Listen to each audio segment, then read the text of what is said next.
The season for the line at length drew near, and every day when Ahab, coming from his cabin, cast his eyes aloft, the vigilant helmsman would ostentatiously handle his spokes, and the eager mariners quickly run to the braces, and would stand there with all their eyes centrally fixed on the nailed doubloon, impatient for the order to point the ship's prow for the equator. In good time the order came. It was hard upon high noon, and Ahab, seated in the bows of his high-hoisted boat, was about taking his wonted daily observation of the sun to determine his latitude. Now, in that Japanese sea, the days in summer are as freshets of effulgences.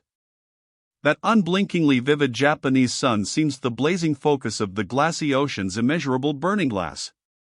The sky looks lacquered, clouds there are none, the horizon floats, and this nakedness of unrelieved radiance is as the insufferable splendors of God's throne. While that Ahab's quadrant was furnished with colored glasses, through which to take sight of that solar fire. So, swinging his seated form to the roll of the ship, and with his astrological-looking instrument placed to his eye, he remained in that posture for some moments to catch the precise instant when the sun should gain its precise meridian.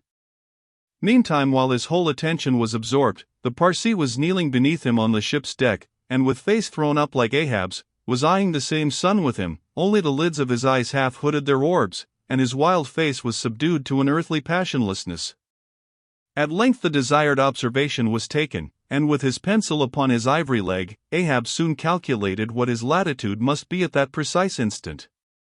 Then, falling into a moment's reverie, he again looked up towards the sun and murmured to himself, "Thou sea mark! Thou high and mighty pilot! Thou tellest me truly where I am, but canst thou cast the least hint where I shall be? Or canst thou tell where some other thing besides me is this moment living? Where is Moby-Dick? This instant thou must be eyeing him. These eyes of mine look into the very eye that is even now beholding him, aye, and into the eye that is even now equally beholding the objects on the unknown, thither side of thee, thou sun." Then, gazing at his quadrant, and handling, one after the other, its numerous cabalistical contrivances, he pondered again, and muttered, "Foolish toy! Baby's plaything of haughty admirals, and commodores, and captains, the world brags of thee, of thy cunning and might, but what after all canst thou do, but tell the poor, pitiful point, where thou thyself happenest to be on this wide planet, and the hand that holds thee, no, not one jot more. Thou canst not tell where one drop of water or one grain of sand will be tomorrow noon, and yet with thy impotence thou insultest the sun. Science! Curse thee, thou vain toy, and curse be all the things that cast man's eyes aloft to that heaven, whose light vividness but scorches him, as these old eyes are even now scorched with thy light, O sun. Level by nature to this earth's horizon are the glances of man's eyes, not shot from the crown of his head, as if God had meant him to gaze on his firmament. Curse thee, thou quadrant, dashing it to the deck, no longer will I guide my earthly way by thee, the level ship's compass, and the level dead reckoning, by log and by line, these shall conduct me, and show me my place on the sea. I, lighting from the boat to the deck, thus I trample on thee, thou paltry thing that feebly pointest on high, thus I split and destroy thee." As the frantic old man thus spoke and thus trampled with his live and dead feet, a sneering triumph that seemed meant for Ahab, and a fatalistic despair that seemed meant for himself, these passed over the mute, motionless Parsee's face.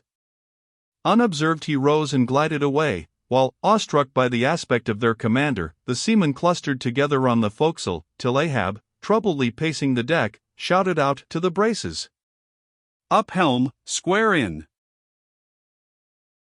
In an instant the yard swung round, and as the ship half-wheeled upon her heel, her three firm-seated graceful masts erectly poised upon her long, ribbed hull, seemed as the three Horatii pirouetting on one sufficient steed.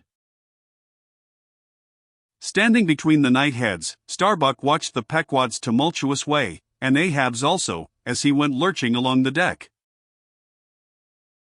I have sat before the dense coal-fire and watched it all aglow, full of its tormented flaming life, and I have seen it wane at last, down, down, to dumbest dust.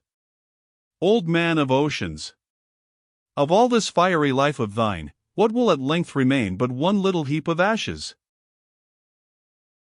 "Aye," cried Stubb, "but sea coal ashes, mind ye that, Mr. Starbuck, sea coal, not your common charcoal."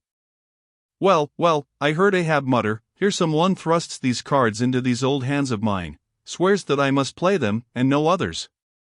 And damn me, Ahab, but thou actest right, live in the game, and die it.